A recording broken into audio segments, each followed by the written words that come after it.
सभापती महोदय, या ठिकाणी मी अशा तऱ्हेने सूचना दिली की राज्यातील शासकीय हॉस्पिटल असेल किंवा शासकीय मेडिकल कॉलेज असतील, या ठिकाणी कॉन्ट्रॅक्ट बेसिसवर काम करणाऱ्या ज्या परिचारिका आहेत, जवळजवळ 30,000 परिचारिका आहेत, आणि यांनी आताच नोटीस दिलेली आहे की 7वा पे कमिशन आम्हाला लागू करा, आणि त्यासाठी त्यांनी 18 जुलैपासून संपावर जाण्याची नोटीस दिलेली आहे।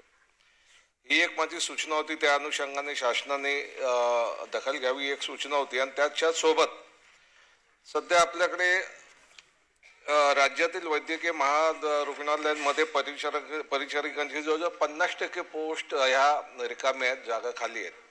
तर त्या अनुषंगाने शासन काय कारवाई करणार या संदर्भाने या सूचना मी दिल्या होत्या। माझी आपणास या सूचनेच्या माध्यमातून एक उपप्रश्न असा आहे की मंत्री महोदयांनी लेखी निवेदनात वैद्यकीय शिक्षण अंतर्गत महाविद्यालय व रुग्णालयातील 6,103 पद रिक्त असल्याचे आपण कबूल केलेले आहे।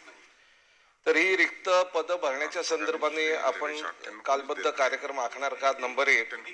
नंबर 2, संपावर गेलेल्या या परिचारिकांच्या या विषयाची आपण शासन दखल घेणार का? नंबर 2।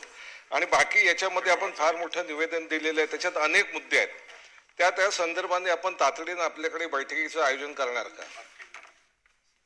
सभापती महोदय, सन्मान्य सदस्यांनी जी सूचना या ठिकाणी मांडली आहे त्या सूचनेप्रमाणे विचारल्याप्रमाणे आपण इथे सांगितलं सुद्धा आहे की वैद्यकीय शिक्षण विभागाअंतर्गत 6,300 ह्या जागा रिक्त आहेत आणि त्या रिक्त जागा भरण्यासाठी विभागाच्या संचालकांनी बिंदू नामावलीची प्रक्रिया सुरू आहे आणि ती बिंदू नामावलीची प्रक्रिया पूर्ण झाल्यानंतर आपण ही भरती करणार आहोत।